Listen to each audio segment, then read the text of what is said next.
Hello guys, in today's video I will be showing you how to fix emo stop-in problem. So the answer is easy. Just go to the settings and then scroll down to the apps section and then go to the search and search emo and then go to the storage, and here you will find this clear cache option. Click on it.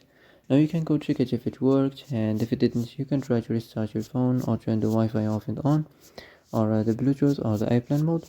Also you can try to clear data, but be careful. If you clear data, all these applications data will be deleted. This includes all files, the settings, the accounts, the databases, etc.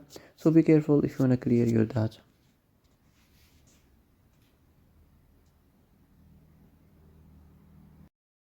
And that's it for today's video. I hope this is the answer you've been looking for. If you like this video, don't forget to like and subscribe, and see you in the next video.